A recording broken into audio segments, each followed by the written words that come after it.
തിരുവയ്യാറിൽ കവി റാണി തിലകമൊത്ത് അലഞ്ഞു നടക്കുമ്പോൾ അദ്ദേഹം എനിക്ക് ഒരു ടവർ കാണിച്ചു തന്നു. എന്നിട്ട് പറഞ്ഞു, ഇത് ഒരു പീജിയൻ ടവറാണ് എന്ന് പറഞ്ഞു. ഞാൻ ചോദിച്ചു, എന്താണ് പീജിയൻ ടവർ? അത് പ്രാവുകൾക്ക് വന്നിരിക്കാനല്ല, അവർക്ക് താമസിക്കാൻ, രാത്രി നമ്മുടെ ഭാഷയിൽ പറഞ്ഞാൽ വന്നുറങ്ങാൻ ഉള്ള ഒരു ടവറാണിത്. 19-ാം നൂറ്റാണ്ടിൻ്റെ അവസാനത്തിലോ 20-ാം നൂറ്റാണ്ടിൻ്റെ തുടക്കത്തിലോ നിർമ്മിച്ച ഒരു ടവറാണ്. ഇതിനെ ഞങ്ങൾ പീജിയൻ ടവർ എന്നാണ്, പ്രാവുകൂട് എന്നാണ് വിളിക്കുന്നത് എന്ന് പറഞ്ഞു. അപ്പോൾ ഞാൻ ആ ടവറിൻ്റെ അടിയിൽ നിന്ന് നോക്കി. പല 4 or 5 തട്ടുകളുള്ള ഒരു ടവറാണത്. ആ തട്ടുകളിലെല്ലാം തന്നെ നമുക്ക് പൊത്തുകൾ പോലെ കാണാൻ സാധിക്കും. ഈ പൊത്തുകളിലാണ് പ്രാവുകൾ മാത്രമാണ് അവ വരുന്നത്.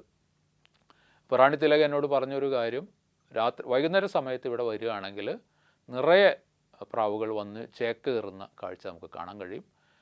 ഇവിടെയുള്ള പ്രാവുകൾ മരങ്ങളിലോ അല്ലെങ്കിൽ മറ്റ് ഇതിലോ അല്ല ചേക്ക് കയറുന്നത്, ഇവിടെയാണ് വന്ന് ചേക്ക് കയറാറ്. ഇത് വളരെ കാലമായി നടക്കുന്നതാണ്. ഇത് ഇടയ്ക്ക് പുതുക്കി പണിഞ്ഞ ഒരു ടവറാണ്. ഇത് നിങ്ങൾക്ക് കണ്ടാൽ അറിയാം, സമീപകാലത്താണ് ഇത് പെയിൻ്റ് അടിച്ചിട്ടുള്ളത്. പുതിയ പെയിൻ്റ് അടിച്ചത് നിങ്ങൾക്ക് കാണാം. അപ്പോൾ പല കാലങ്ങളിലായിട്ട് ഈ പീജിയൻ ടവർ, ഈ പ്രാവുകളുടെ ഈ ടവർ നിലനിർത്തുകയും അത് മെയിൻറ്റെയിൻ ചെയ്യുകയും അത് വീണ്ടും രണ്ടാമത് റിപ്പയർ ചെയ്യുകയൊക്കെ ചെയ്യുന്നുണ്ട്.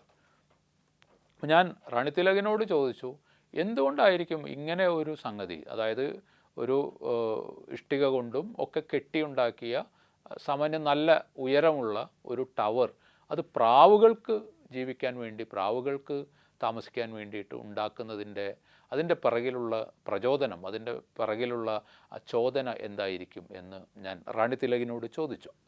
റാണി തിലക് പറഞ്ഞത്, അതിന് തിരുവയ്യാറിലെ കൃഷിയുമായി ബന്ധമുണ്ട് എന്നാണ്. അപ്പോൾ ഞാൻ ചോദിച്ചു, അതെന്താണ് എന്ന് ചോദിച്ചപ്പോൾ അദ്ദേഹം നൽകിയ മറുപടി ഇതാണ്: ഈ പ്രാവുകളുടെ കാഷ്ടം വളമായിട്ട് ഉപയോഗിക്കും. ഇപ്പോൾ പ്രാവുകൾ പല സ്ഥലങ്ങളിലും താമസിക്കുകയാണെങ്കിൽ, പല മരക്കൊമ്പുകളിലും ചേക്കേറുകയാണെങ്കിൽ ഈ കാഷ്ടം ഇങ്ങനെ ശേഖരിക്കാൻ കഴിയില്ല. അപ്പോൾ ഇതിൽ നിന്ന്, ഈ ഓരോ പൊത്തിൽ നിന്നും കുറേ കാലം കഴിയുമ്പോൾ ഇത് എല്ലാം ക്ലീൻ ചെയ്ത് ഇതിൻ്റെ ഈ കാഷ്ടം പുറത്തേക്ക് എടുത്തു കഴിഞ്ഞാൽ അത് ഡ്രൈ ആയിട്ടുണ്ടാവും.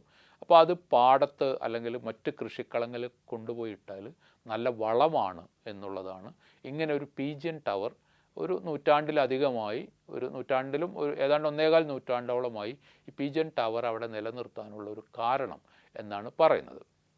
ഇത് മറാഠ ഭരണത്തിൻ്റെ അവസാന കാലത്താണ് ഈ പീജിയൻ ടവർ ഉണ്ടാക്കിയത് എന്ന് പറയുന്നു. അപ്പോൾ അവിടെ പലതരത്തിൽ നമുക്ക് പ്രാവുകളുടെ കുറുകലുകൾ, പ്രാവുകളുടെ കുടുംബം, വേണമെങ്കിൽ തമാശയായി പറയാം, പ്രാവുകളുടെ കുടുംബ സമ്മേളനങ്ങൾ, അവരുടെ പലതരത്തിലുള്ള സംഗതികളും നടക്കുന്ന ഒരു ടവറാണത്. മനുഷ്യൻ ഇത് എന്തിന് ഇത്തരം ഒരു ടവർ നിർമ്മിച്ചു എന്ന് ചോദിച്ചാൽ അതിനുള്ള ഉത്തരം ഇതാണ്: ഈ ഒരു ടവറിൽ നിന്ന് അവിടെ പ്രാവുകൾ വന്ന് താമസിക്കുന്നതിലൂടെ ലഭിക്കുന്ന ഒരു സംഗതി പിന്നീട് തങ്ങളുടെ കൃഷിക്കളങ്ങളിൽ വളമാക്കി മാറ്റാം എന്ന തിരിച്ചറിവിൽ നിന്നാണ് ഇത്തരമൊരു ടവർ അവിടെ ഉണ്ടായിട്ടുള്ളത്. അതിനകത്ത് നിന്ന് നമുക്ക് നല്ല ഓഡിയോ റെക്കോർഡിംഗ് ഫെസിലിറ്റി ഉണ്ടെങ്കിൽ പ്രാവുകളുടെ പലതരം കുറുകലുകൾ റെക്കോർഡ് ചെയ്യാൻ കഴിയും. അതിൻ്റെ ഏറ്റവും ഉയരത്തിലേക്ക് എത്താൻ കഴിയുന്ന ഒരു സ്റ്റാൻഡുള്ള ഒരു മൈക്ക് ഉപയോഗിച്ചാൽ ഈ പ്രാവുകളുടെ പലതരം കുറുകലുകളുടെ ഒരു ശബ്ദം, അതിൻ്റെ ഒരു റെക്കോർഡിംഗ് സാധ്യമാണ്. അങ്ങനെ അവിടെ വന്ന് ചില ആളുകൾ ചില സിനിമകൾക്ക് വേണ്ടി ഇത്തരം റെക്കോർഡുകൾ ചെയ്തിട്ടുണ്ട് ലൈവായിട്ട്. ഈ പ്രാവുകളുടെയൊക്കെ ശബ്ദം ഇപ്പോൾ സ്റ്റുഡിയോയിൽ കൃത്രിമമായിട്ട് ഉണ്ടാക്കാനും അതിൻ്റെയൊക്കെ റെക്കോർഡ്സ് ഉണ്ട്. എങ്കിലും ചില തമിഴ് സിനിമകളിൽ ഈ പ്രാവുകളുടെ ശബ്ദം ആ സിനിമയുടെ കഥയെ മുന്നോട്ട് നയിക്കുന്ന ചില സിനിമക്കാർ ഇത്തരത്തിലുള്ള നാഗ്ര എന്ന് പറയുന്ന റെക്കോർഡിംഗ് ഉപകരണവുമായി വന്ന് റെക്കോർഡിംഗ് നടത്തി ഈ പ്രാവുകളുടെ ശബ്ദം അതിനകത്ത് ഉപയോഗിച്ചതായിട്ട് ഞാൻ ഒരു ലേഖനത്തിൽ വായിക്കുകയുണ്ടായി. അപ്പോൾ ഇങ്ങനെയുള്ളൊരു സ്ഥലം, പ്രാവുകളുടെ ശബ്ദം റെക്കോർഡ് ചെയ്യാൻ മനുഷ്യർ ഉപയോഗിക്കുന്ന ഒരു സ്ഥലം, മറ്റൊന്ന് കൃഷിക്ക് വളമാക്കാൻ വേണ്ടി ഇതേ സ്ഥലത്ത് നിന്ന് കിട്ടുന്ന പ്രാവുകളുടെ കാഷ്ടം ഉപയോഗിക്കുന്ന ഒരു സ്ഥലം. ഇങ്ങനെ ഉള്ള അതോടൊപ്പം തന്നെ ഇത്രയധികം പ്രാവുകൾക്ക്, ഒരുപക്ഷെ നൂറുകണക്കിന് എന്ന് തന്നെ പറയാം. കാരണം ഇതിനകത്തെല്ലാം അത്രയും പ്രാവുകൾ വൈകുന്നേരത്തോടു കൂടി വരും. അതിരാവിലെ ഈ പ്രാവുകൾ അവിടുന്ന് പോകുന്ന കാഴ്ച നമുക്ക് കാണാം. ഈ പീജിയൻ ടവർ നിൽക്കുന്നത് കാവേരി നദിയുടെ തീരത്താണ്. ഒരു പാലം കടന്നു വരുമ്പോഴാണ് നമ്മൾ ഈ കാഴ്ച കാണുക.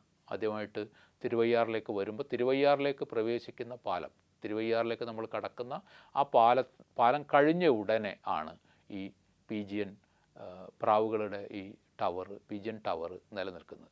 അവിടെ നിന്ന് നമ്മൾ ഈ പുഴയുടെ അക്കരയിലേക്ക് നോക്കിയാൽ അവിടെ മരിച്ചവർക്ക് വേണ്ടിയുള്ള തർപ്പണങ്ങളും മരിച്ചവർക്ക് വേണ്ടിയുള്ള മറ്റു തരം പ്രാർത്ഥനകളും ഒക്കെ നടക്കുന്നത് കാണാം. പിന്നീട് ഞങ്ങൾ രണ്ടുപേരും കൂടി ആ സ്ഥലം കാണാൻ പോയി. അവിടെ മരിച്ചവരുടെ ബന്ധുക്കൾ മരിച്ചവർക്ക് വേണ്ടിയുള്ള അർപ്പണം നടത്താനും അവർക്ക് വേണ്ടി പ്രാർത്ഥിക്കാനും ആ നദിയുടെ കരയിൽ വന്നിരിക്കുന്ന കാഴ്ചയും കണ്ടു.